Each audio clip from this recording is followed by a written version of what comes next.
Desde la ciudad de Jerusalén, tenemos un afectuoso saludo, Shalom. Hoy quisiéramos responder a una pregunta que es muy frecuente en todos los foros de discusión, donde se da a conocer el punto de vista o la forma de estudio que lleva a cabo el judío o el judaísmo en su conjunto. Y es la pregunta: ¿por qué los rabinos citan tanto el Talmud, las Mishnayot o otros rabinos, las opiniones de Rashi, las opiniones de Rambam? ¿Y por qué no se van a las fuentes de los textos que son la Torá, el Pentateuco o los libros de los profetas? Entonces, hoy queremos dar una pequeña aproximación a esa respuesta, darle a esa pregunta una pequeña respuesta. Y bueno, queremos empezar diciendo que esta pregunta o la razón por la que el judío, los rabinos de hoy en día se basan tanto en esas opiniones es porque esto es un mandato de la Torá. Para el judío, no para el judío, sino todo aquel que estudie la Torá y que tenga un libro a la mano, podrá cotejar estas citas que vamos a dar. Y bueno, todo eso tiene su origen desde que Moshe recibe la Torá. Moshe recibe la Torá en el monte Sinai, como todos lo saben, y es en ese momento que Hashem lo manda a llamar. Pero cuando lo manda a llamar, es verdad que sabemos que él sube solo, pero tenemos que ser un poquito más meticulosos y ver que hay momentos en los que Hashem manda a llamar a Moshe y él no sube solo. Él sube en una ocasión él sube con Aarón, con Yoshua, ahora olvidé el nombre del otro. Olvidé el nombre ahora. Una tercera persona que sube con ellos, aparte de Aarón, de Yoshua, él, y suben con 70 ancianos. Ellos lo acompañan hasta cierto lugar, pero de aquí aprendemos que esos 70 ancianos reciben con Moshe parte de la profecía que él recibió, una profecía un poco más especial, más elevada. Y es a través de estos 70 ancianos que se va a formar un cuerpo que posteriormente será llamado Sanedrín. Sanedrín son estos 70 ancianos que suben con Moshe al monte Sinai y que reciben de esta profecía que Moshe recibía, de la de él mismo, la toman de él. Si podemos ver los versículos, está en Éxodo 24, ahora olvidé los pesukim donde está, pero en el segundo libro del Pentateuco está este relato. Ellos reciben de esta profecía y van a pasarla con Moshe a juzgar al pueblo de Israel durante todo este periodo en el desierto. Posteriormente va a quedar Yoshua a cargo, Yoshua con sus ancianos, y va a quedar este cuerpo del Sanedrín a lo largo del tiempo. Ahora bien, en la Gemara, en el tratado de Sanedrín, preguntan los sabios: ¿por qué no se nos dicen los nombres de estos 70 ancianos que suben con Moshe? Son 70 ancianos muy especiales. ¿Por qué sus nombres no aparecen en el Tanaj? Y la respuesta es en cierta parte obvia, pero muy, muy ilustrativa. Explican los sabios: no aparecen los 70 nombres de estos 70 individuos para que no creamos que únicamente ellos, esos 70 individuos, van a ser los especiales, sino que conforme va a ir pasando el tiempo, va a ir falleciendo uno, pero va a ir entrando uno nuevo, van a salir dos, van a entrar otros dos nuevos, y siempre que se mantenga ese grupo de 70 ancianos, va a tener la misma fuerza que tuvo en la época de Moshe. ¿De dónde sabemos esto? Es otro pasuk en el quinto libro del Pentateuco, de Varim. Si no mal recuerdo, es capítulo 17 o capítulo 18. Pero dice que toda duda que tengamos sobre un juicio, tendremos que llevarla a los sacerdotes, a los levitas y al juez que esté en esa época gobernando. Y más adelante, en esos mismos versículos, va a decir: y no te apartarás ni a diestra ni a siniestra de este juicio. Este cuerpo de justicia sigue trabajando por todo el tiempo que está. Cuando se construye el templo, el profeta Samuel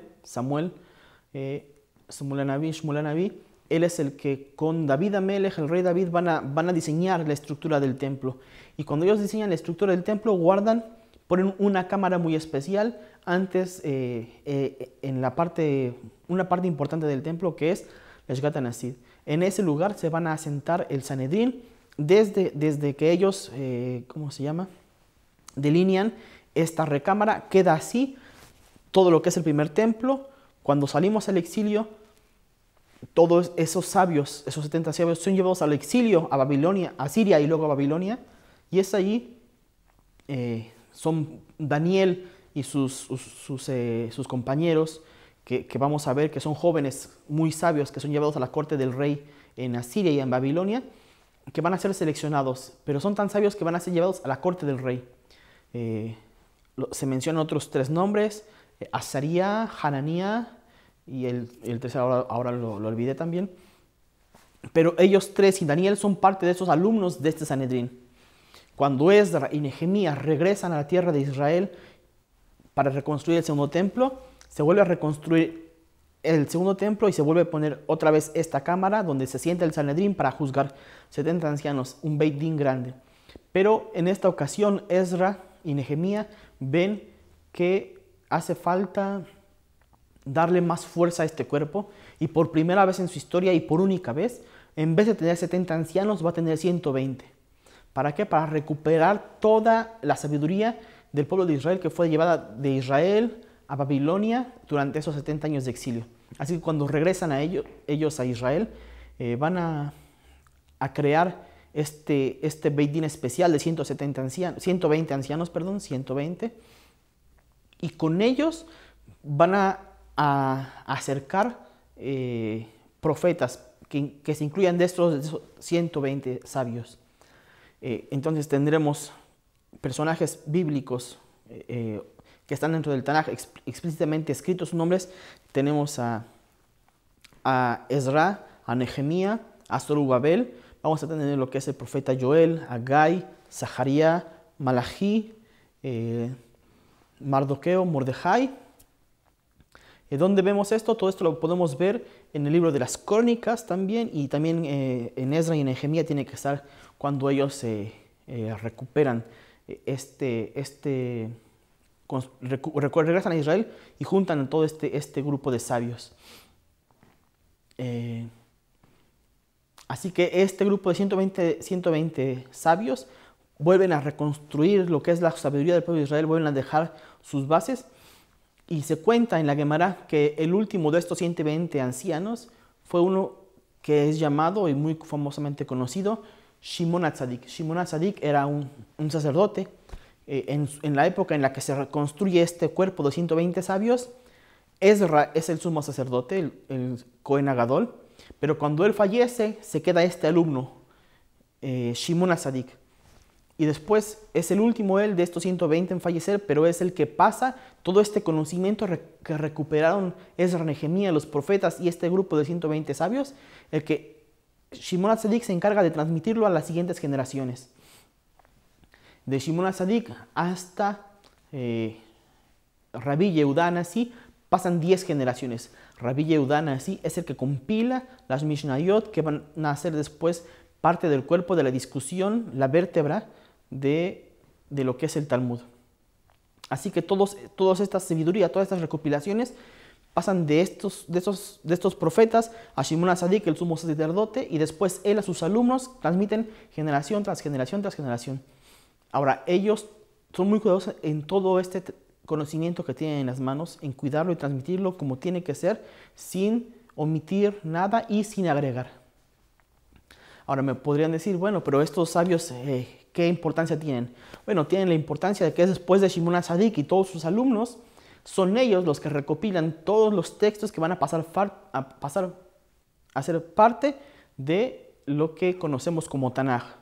Son ellos los que ingresan, dicen, este libro de este profeta entra al Tanaj, este libro de este profeta no hace falta que esté en el Tanaj. Y por ejemplo, en diferentes Gemarot, por ejemplo, en la Gemara de Masechet Pesachim, se nos explica cómo es que los rabinos discuten dónde hay que saber que los pergaminos en hebreo en la antigüedad estaban escritos de corrido y no tenían espacios. Entonces nosotros no podríamos ver un pergamino y decir, este es el capítulo 1, capítulo 2, capítulo 3. Pero ellos sabían dónde estaban. Entonces ellos en Masejet Pesajim nos explican dónde empieza un salmo y dónde termina otro. Dónde empieza uno, el que continúa y dónde termina. Y así ellos nos van dando las pautas de dónde empiezan estos libros y dónde terminan. Por ejemplo, el libro de los Salmos, ahí discuten abiertamente sobre las palabras con las que empieza cada salmo y con las que termina el salmo siguiente. Nos explican también el orden de los salmos, así que son ellos los que nos recopilan este libro tan importante que tenemos hoy en día, es el de los salmos. Es de ellos de quien los recibimos, solamente que fuera del mundo judío este conocimiento no se tiene, pero nosotros sabemos que son esas generaciones después de Shimon HaTzadik los que nos dan, como se dice, el canon de los libros del Tanaj.